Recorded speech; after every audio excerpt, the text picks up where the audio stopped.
everyone, welcome to another episode of Gypsy Jazz Replay with Chris and Brad. And today we have two guests.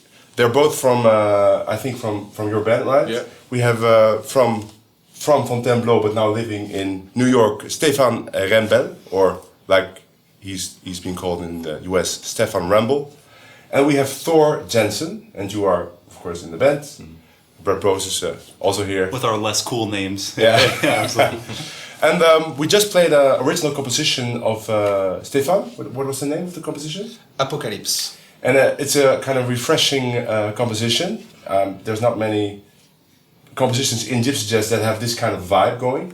So that makes me wonder, how did you start? I mean, let's go into how you created this sound later. But of course, you started with traditional Gypsy Jazz. Is that true? Kind of, yeah. So where did you start? Because of course you're from Fontainebleau, and here is the festival. Exactly. I was born in Paris, but as soon as like maybe a year later, we moved to the Fontainebleau area, and I started with a classical piano when I was age 4, with a great master named Mademoiselle Lecomte, who was friend with Nadia Boulanger. She was part of the same gang of like. Masters in composition, in piano and stuff like that, and with the American Conservatory and stuff. So this is my first encounter with music, is with that in that circle, you know. And when I was 15, I really wanted to pick up the guitar because I liked Pink Floyd and all the 70s rock, you know, like Led Zeppelin and stuff. Mm-hmm. But I really wanted to play Pink Floyd, which was my favorite band. So I picked up a guitar. And because I played piano already, I could pick up things like pretty fast and stuff. So I got very excited, and then I just got like obsessed with the guitar until and I knew all about Django. Of course, when you're from here, you hear some Django and stuff in the background. Yeah, because the festival somewhere. I was just going to say that right now we're in Fontainebleau, which is next to the festival Saint-Mois, and actually this year it's being held in Fontainebleau. Right. So Stéphane is from the festival essentially. And actually, yeah, the way the area works, you have Fontainebleau is kind of a downtown in the forest, and you have all those little towns gravitating around, which are part of the same thing, you know, really. And Saint-Mois is really part of the Fontainebleau, like it's like the greater Fontainebleau. It's like a suburb of Fontainebleau. Yeah. When you say Fontainebleau, it like regroups all these little towns. You can be more specific, but that's really the idea, you know. So you think Django also came to Fontainebleau because he lived? Yeah, of course. Yeah. Because all the stores were here, of course, and the Yes. He went to like Darty and all the shopping over here. I don't know if it existed in like 1953. Yeah. So continue. So and then you. So I had at some point I really wanted to start studying jazz. You know, I had like a craving to study everything possible on the guitar. So I started like raising an interest for jazz, and of course the only name that I knew on jazz and guitar back then was Django Reinhardt. Now we are like in 1990 or 1992, something like that. Mm. So it's still not, there's still nothing happening, you know. No. And of course I knew the festival was happening and stuff, and I started going, and this is when I discovered like really the tradition of the gypsies, you know, around Django, and like I became like really obsessed with it. And this is interesting to me, is that like for you would always hear Django all the time, and then you have a lot of people in the U.S. that go to jazz school and they've barely even heard of Django, and then you're living in this place where it's kind of everyone in the. Do you think everyone in the town kind of knows about Django? Oh yeah, okay. Absolutely. Really? Oh yeah, absolutely. And I remember like being a teenager, like being like 15, 16. You know, it's not like the US. You can go and have a beer at 15 in this country. So I remember like going out with my friend like on a Saturday night, you know, to the bar in like Bois de Roi, like nearby at the pub at the Speakeasy, and like having a beer. I remember clearly the first time the bar owner is like, "Oh, see this guy? This is Babik Reinhardt. It's like Django's son." I was like, "Oh, okay." And then like when I started playing, I was playing at Chez Fernand, and Babik was around, and it was like still like Michel Loisy, and like it's like the old school, you know. Did you ever go to any of those guys for lessons or tips, or did you figure out everything by yourself? At first I had to do it by myself because there was no one, like there was nothing, you know. I was all alone. I didn't know anyone until I met a friend in Paris when I was going to the American school, and he knew Serge Krief. Yes, so I started studying with Serge, you know. So he was my first master, you know. Mm-hmm.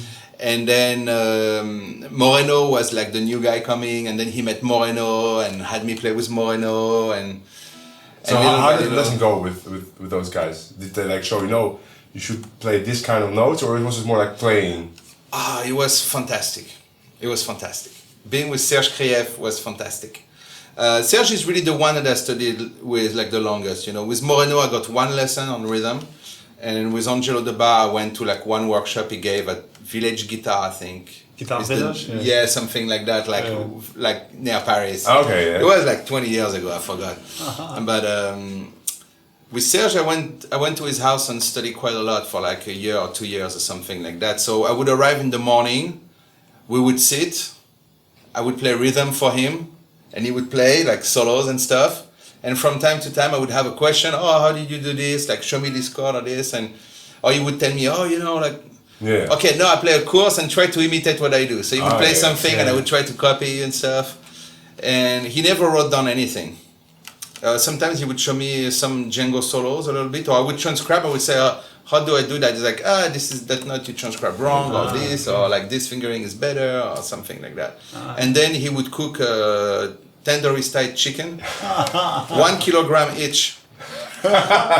So you were forced to eat a kilo. 20 wings each. Oh my You had to eat And then at noon we would stop, or 1 p.m. we would stop, and we'd bring like pirate chicken. Oh my and we would God. eat, and he told me, he said the chicken you eat like that.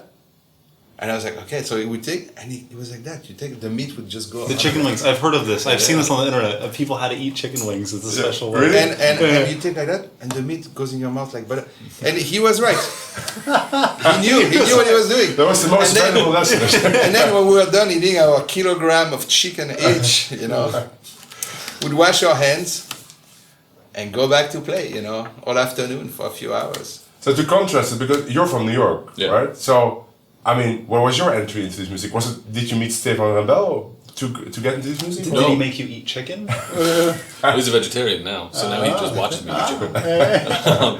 No, I got into this music on my own years ago. I was living in Connecticut, southeastern Connecticut, and just I listened to Django, but I read the biography. I don't remember who it's by now, but it's that one. Michael Dragney. Yeah. And I closed the book. I'm like, oh, gotta learn that. And I went and bought the only Gypsy guitar I could find, which was at Guitar Center for like $300. It was a Cordoba. Okay, I play one of those. And I books and videos and listening and transcribing, and then I only met Stéphane like a year ago. Really? Over a year that's a ago. shame. Yeah. So, yeah. This is what I studied on my We own. started a year ago. Just about August 30th was our first gig. The anniversary. Oh, you started a short time ago. Yeah. Okay, Yeah. really? And so I studied this on my own and played rock and roll. That's what I did. But you already played guitar. But you Yeah, just I switched. played for a long time. Okay. And so it's just been, this is the first time, it's the longest I've gone without playing an electric guitar in a long time. So you're both from the New York scene. Is it a good scene over there with the gypsy jazz or this kind of music? Yes, it's growing, definitely. It's a very interesting thing because it was not born there. So it's like kind of artificially put there, Sure. It's like if suddenly you're here and you develop a passion for mandolin and bluegrass. Yeah. So you're gonna listen to record and try to copy what you hear on record, but it's different than going to the mountains of Virginia and just play with the guys. It's different than eating a kilo of chicken with Serge Krief. Yes, definitely. Yeah. Yeah, it's Krief, right? Krief. I always Serge thought it was Krief. Serge Krief, but it's Yeah. Serge Krief. Okay. Yeah. Nice. So now to make the switch into, so you arrived in the US. Did you go to this for the music or was it just incidental? When I was a kid, I always dreamed of going to the US. I don't know why, that was my dream. I really had a fascination for this country, especially the desert. Because of the chicken, probably. maybe because of the chicken, but it was always the images of the desert in like TV shows and movies and stuff. Like when you see a crossroad in the desert Yeah. with a road, I always wanted to be there. I don't know why, it was just like images like that. And of course New York is like a legendary town for music, so I was always like in Chicago, all these names were resonating in my head, Yeah. And when I was done like studying here, I applied to go to Berkeley, and I got accepted, so I went to Berkeley, and that was like my start there. okay. And as soon as I arrived, I was like, all right, I'm not leaving. I'm just staying in the US. I'm never gonna leave. I'm never gonna leave. Because I know a lot of people, like Emmett Mahoney and Dennis Chang, they all told me that their start in Gypsy Jazz was because of you. Because you arrived there and you started teaching. So I'm kind of thinking that New York scene that's now there, that's maybe part of it is because you were there. Like teaching people. Maybe that would be awesome, yeah. It would make sense that the scene started from a guy from Fontainebleau that came to New York. Well, it's true. When I arrived in New York in 2002, first when I arrived in Boston, people have never seen guitar played like that. You know? Yeah. I got actually scolded by the Berkeley guitar department for not playing bebop and stuff. They were like, students are coming to us to get lessons in your style, and we have no one. Right. And they're like, we don't know what to do, so you have to stop playing that at Berkeley. That's funny. And now, but I think now it changed, right? Oh yeah. Now it's like 2016. Did you ever go back to Berkeley and give a workshop in this kind of music? No. Oh man, you should, because I know there's interest now. Maybe we'll talk to them. Yeah. Yeah, they have like very vast program. They're very open. So probably now it's like more established and stuff. So you know, it's like a big administration. Sometimes it's hard to get new things across. You know. Right. But when I arrived in New York, was the same thing. You know, like no one has ever heard of that. You know. Mm-hmm. And so, did you ever end up going to the desert? Oh yeah. Okay. All right. Good. Oh yeah. My shows are all about the desert. It all starts in the desert and it all ends in the desert. Yeah, because you have a quite successful band that tours a lot, mainly Yes. in the US, right? But you also went to, I know you're going to Africa after this. You went to, where did you go last year? India. We went India, to, right, India. To India, we went to South Korea, we went to Ivory Coast, Nigeria, Costa Rica. And then I see pictures of you on Facebook, and then you're standing up. That's the new thing. I'm not used to seeing Gypsy Jazz guitar players stand with a band, right? Did you do it because you wanted to have more presence on stage? I don't know, it just seems to be the appropriate thing for what we do. I just feel a certain comfort, a certain like freedom of movement. I just want to be standing playing, you know what I mean? Yeah, and I think that it's part of this new sound.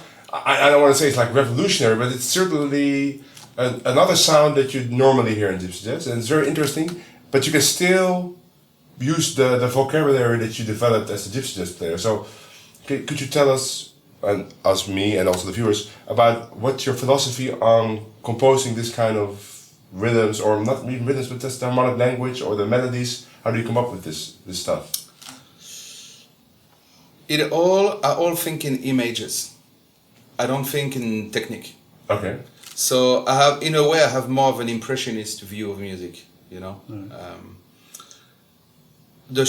I believe a show must have a curve, a beginning, a development, and an end, like which is not really an end, which is an opening to something else, you know. And so we use a lot of a variety of songs depending on the crowd, depending on the place, depending on the sound, depending on a whole lot of conditions, you know. We never play twice the same set. No. We kind of know how we're gonna start. And we not always start the same way, you know. You don't make a set list? No, never. No? Oh, really? We don't rehearse and we don't make a set list. But you know the songs, or you know all the arrangements. Yeah, we play 4 or 5 shows a week. Yeah. We don't need to rehearse. But it's a single different experience every time, depending on the people. And we try to like react to whatever happens at that moment. So.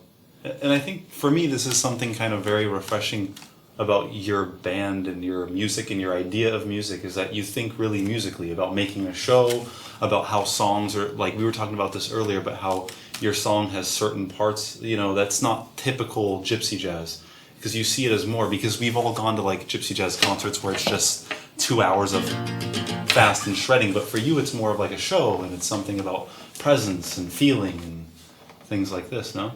Yes, definitely. I think that's lacking. You know, I'm not a gypsy. So when I learn this music, I cannot express my gypsy identity because I'm not a gypsy. You know what I mean? Yeah. But still, I'm still from here and stuff like that, and I'm still French, and there is still a connection, and I still have like I still think Django Reinhardt is the greatest master of the guitar who ever lived. You know, I'm like fascinated by Django to this day. I just like I still think I'm at the same beginning that I was 20 years ago, and that's amazing because it's a never-ending place to learn and refresh. It's just incredible, and but that's not an end. You know what I mean? Then you have to accept who you are and what you are, and do something like that is appropriate. If I would be a gypsy, maybe I would like to play the way it's played because it's the identity. That's what it is. You know what I mean? They feel it a certain way. When I go to someone and listen to the gypsies play, they feel it a certain way and they tell a story that is theirs. Yeah. And it's aligned. It's very aligned with everything. You know, there's like context or something. But if I do it, I feel like I'm like I can reproduce maybe some of the technical part, but it's not me, so I can't really do that. But still, the techniques. Possible, right? I agree with that, but it's the same. Like there's a lot of Argentinians that say, "Well, you cannot play tango if you're not an Argentinian." But I always think, well, but or maybe you can some part, but you could dedicate your life or a big part of your life to it and actually come pretty close. Or if you decide to move to Argentina and you feel the music and you're not from Argentina, but you feel that and you feel aligned with it. And you eat in Argentina and you speak Spanish with the Argentinian accent and you drink the mate and you look at Lionel Messi on a football game and all that stuff, you know, then maybe, yes, you will because you merge into that identity, you know what I mean? But for me it's a bit different because I love all styles of music, you know. I still think Django is at the center for the guitars, like the grandmaster, you know, you can't avoid it, that's it. If you play piano, you're going to play Bach. Whatever you do is the grandmaster of that, you know. And from that and from my experience of like playing all kinds of different styles of music and touring and going to New York and living in a different country, and I feel like something else, you know. It's just like it's like a central piece technically, it's like the foundation, but so many things are going to be born from that, you know. Sure. If I need to express, like, for example, I have a song named Tsunami, which is like a part, like, it's inspired by an imaginary Japan and by the tsunami that devastated Japan. I use like something different. For example, look, 1, 2, oh. Okay. Tsunami. Yeah. 1, 2, 3.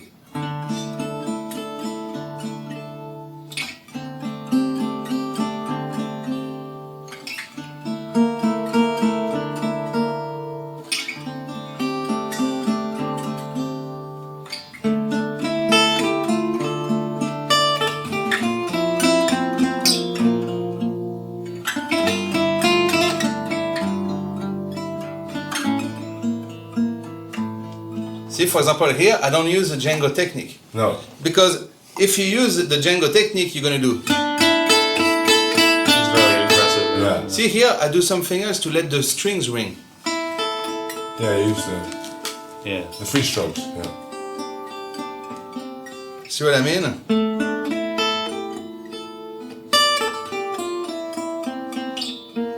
Yeah.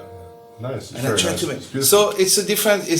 If I want to talk about the imaginary Japan, if I imagine, like I watch a lot of like Japanese movie from like the medieval, you know, talking about the medieval time with like Toshiro Mifune and stuff. I imagine those women, you know, in kimono, very like rectified, you know, like they are very like, they have such a different like alignment, you know, like putting down a flower or something. The whole attitude. I think of that, and I cannot play a swing. You know what I mean? But I want to celebrate that. Yeah. And then the tsunami arrived, the waves arrived and crash everything. We have another part on it that is like very reflecting that. So I use whatever is available in my vocabulary to talk about one thing or another, you know. So Stéphane, did you feel that when you moved to the US that it kind of freed you up creatively and you didn't have to stick to the old guard in any way? It freed me up on many levels. Not just musically. Yeah, not just musically. Yes, it's interesting to be in a foreign country where you don't speak the language, you don't have your family, you don't have your friends, you don't have any of your familiar marks, you know. It's a whole new beginning, you know. And so you travel with whatever you have, and yeah, there is also like playing something that is new there. The Americans are very open. Yeah. So they were just like soaking it up like that, you know? Yeah. And that was great, you know, and also that allowed me to learn a brand new way of thinking of music and of thinking of things, you know. Interesting. So that allowed me to like expand my musical vocabulary. There is also something about the US, it's a place where a lot of people from all over the world live, you know. Especially if you go to New York, it's absolutely cosmopolitan. Absolutely. So you can learn so many things from so many people, you know, like African music, Indian music and stuff. And you find people on everything. Whatever you need is there. So you can like totally learn new things very fast directly from the people, but with the New York atmosphere. And so were you exposed to completely new styles of music? Oh yeah, like the Indian music, African music. I have a very good friend, Lionel Lueke, is a famous like African guitar player from Benin. He showed me so many things on the guitar, like polyrhythms and stuff. Like it's really amazing. And it is a funny thing in New York where everyone is sharing everything with everyone. No one is holding anything, but when you learn something, like everyone wants to make it his own. You know. Yeah.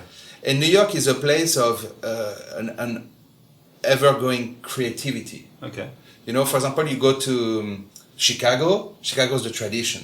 You're gonna hear the blues, Chicago you hear blues. like the blues, Yeah. the way it's made. You hear jazz, like a big band. You go to the Green Mill to listen to a big band band. The big band is playing real stuff. People are dressed, they dance. You listen to a flamenco concert, people are dressed up. They play the flamenco concert, it sounds amazing. It's the tradition. They keep every tradition as is, and it's amazing. New York is different. If you come and you play just your tradition, people are like, all right, you know. What can we do with it? But everyone mix up and everything, and everyone finds its center around the rhythm, and around like every kind of music. It's really like New York is New York. You know what I mean? You have a church next to a glass building, next to a brownstone, you know, and it all works for some reason, you know, because it's New York, you know, It's a because it's the melting mind pot. of New York, exactly. Of cultures and music. Yeah. Right? And then it all mixes. Because you're obviously from New York, right? Well, I was born in New York, but I lived most of my life in southeastern Connecticut. But you live in New York now. I do, yeah. You lived in New York when you started this music. No, I lived in Connecticut when I started. right. Well, because I played in rock bands and country bands and all that stuff, and then I'd go home and practice this and try to learn this, and I just did this on my own. Because I find it interesting, because Stéphane Wrembel was saying, for me, I think that Django is the center of guitar. And obviously, I agree, and Brett, we agree because we're in this music, but you arrived in this music very short time ago, a year, I hear. So, probably, before you discovered Django, was another guitar player. Well, I've been in this style longer. I mean, I've been in his band for a year. Okay. But I've been studying this for 10 years. Oh, really? Okay. Yeah, but I was making my living with an electric guitar. Yeah. So what is your American viewpoint on Django as a figure in guitar playing? Oh, I think he's the there's something going on. Oh, it's a phone. Yeah. Oh. I think yes, I think Django is the top of the pillar. Personally, I think Jimi Hendrix is a pretty close second. Jimi Hendrix is cool. I mean, just as far as conception, that to me is like the whole that to me is what I find the most inspiring from musicians in general is their conception of things, not necessarily technical prowess or anything like that, but like where they're going to take a song or a composition, and I just think that's beautiful, and I think that's the most beautiful part about Django is like, why would anyone play that? And it's just perfect, and it's gorgeous, and it's like no other human that's ever lived has thought of that again. You know, it's amazing, and stylistically, I think it's a very accessible form of jazz. I've always liked jazz, but for some reason I couldn't really, I always liked it and studied it, but there was something about it that I just couldn't hear properly. I don't know. It's just it didn't. Something that didn't reach you. Or yeah, something that didn't jive with me the right way. Yeah. Even though I listened to it and I loved it, and but there's something about this style of just like. And Connecticut has a really surprisingly good gypsy jazz scene, doesn't it? I don't know about. No, but there's a great rock and roll scene in Connecticut. There's a lot of great independent indie bands, and it's a lot of good music coming out of it. So this is kind of where you became a musician essentially. Oh, absolutely. Yeah. But then I studied this, and I really, really wanted to do this. I wanted to transition, and I met Stéphane, and jammed with him a couple times, and then that was that. And then how did it happen? Did he just tell you learn all this stuff and? Yeah, he sent me an email saying, "Will you be in my band?" It was just supposed to be like a short-term thing, and it just ended up becoming a long-term thing. And so he sent me, essentially learn all these songs. There's 2 guitars in the band, right? Yes. And then there's Guitars, drums. bass, and drums. Yeah. So how? Because probably, did you play with drums before you played with Stéphane in a Gypsy Jazz setting? No. So how does it? And you play probably mostly rhythm in Stéphane's band. Mm. So what is it like for you to play rhythm with it? Because I never did that personally. It's How amazing. That's been like one of the biggest learning tools for me. Is because essentially when we're playing rhythm, you're trying to sound like brushes on a snare. Mm-hmm. Right. So to have brushes on a snare right next to you, and to have someone like Nick. I mean, Nick is just the man's a genius, and it's just it's wonderful. It's like when I know I'm doing it right when I can't hear myself, when I just feel like I'm just with the drum, and it's fantastic. And then you have a lot of course, the 2 guitar harmonized things that are very nice to do. Right? That's also There's part some. of it. Because you just played this Japanese thing and it had very nice chords that were you can only play with 2 guitars. Right. I figure there's a lot of those kind of things in the arrangements. No. Not always. It depends. Yeah, so nice. Man. You should do more. When I write, I think like also of the drums and bass. So it's really like 4 different parts. Okay. So we're getting like half of the experience. Yes. Yeah. Definitely, maybe a quarter. Even. Oh man, 33% maybe. Yeah, maybe 30%. Yeah, if you have like the drums and the bass, wow. So it's not everything. like it's not like an afterthought. The drums and the bass. It's really like an integral part of the music as a whole. Yes, I cannot think of music as, my purpose is not to show off and be like, look how I play. You guys come and I play. So it's not like that. I think of a band. I think of the band sound. Okay. And there's nothing like like we listen to each other. Like it's all about listening to all of us and like how the whole effect is produced. That's how it should be. No one is left behind. Mm-hmm. Everyone plays. Everyone is in front. It's like if I may do like a comparison, like it's a bit like Barcelona playing soccer when they suddenly you have a defender in attack and the midfielder. You're in Europe. You can say football. Man. Yeah. Okay. But you know what I mean. Like we all share like the whole thing together. Okay. So like a final question for you. If you would look in the future, like maybe 5-10 years, what would you want to achieve with this music? Maybe as a composer. Is there something on the horizon that you think that's what I really want to do with this music? I'm studying counterpoint and traditional classical harmony now as a master in New York, but really like in depth. The old way, so it's gonna take me a few more years to really like get something out of it, and we will see what comes out of that. I always let the music come to me when it's time, and I always let the images come to me, and with whatever I have, I try to translate it into a song. You know what I mean? And then we play it, and every time it's a different experience. You have a final question, Brad? No, that was my final question. Really? Okay, I'm sorry I stole it. Horrible. Well, then I want to thank both Stéphane and Thor for this very interesting discussion. Yeah. I learned a lot of things, and I can't wait to visit New York and see the scene there and see the 100% band. Yeah, and see your band. Yeah, because I've never seen it live, so maybe. You're planning to come to Europe with the band anytime soon? In December. Okay, nice. In December, we're going to be in Chartres, near Fontainebleau. Okay. The first weekend of December, I think it's December 3rd and 4th. Okay. We're going to be in Chartres at the Multicultural Center. And when is your next US? Because we have many viewers from the US. When is your next US tour? Or is it constantly? Oh, we have many. If you want to catch us in New York, it's always the best place is on Sundays at Barbès on 6th Avenue and 9th Street in Brooklyn. Barbès. Barbès. I live in Barbès. Barbs. Yeah. Barbs. That's every Sunday, and we have like a couple of like shows like in Pennsylvania late July. September we're gonna be in the South. November we're gonna Mid-September, we're going to be at Fresh Grass in Massachusetts, a big festival. Ah, okay. And this November, we're going to be touring like a lot in upstate New York. We're going to be in Canada, in Montreal, in Toronto. So do you have a website? Because this. Yeah, StéphaneWrembel.com. StéphaneWrembel.com. These are too many gigs. Yeah, too many gigs. I was thinking maybe he has 3. No. It's 300. So thank you, Stéphane. Thank you, thank Thor. you, guys. And we'll catch you all later on the next episode of Gypsy Jazz Replay. Bye.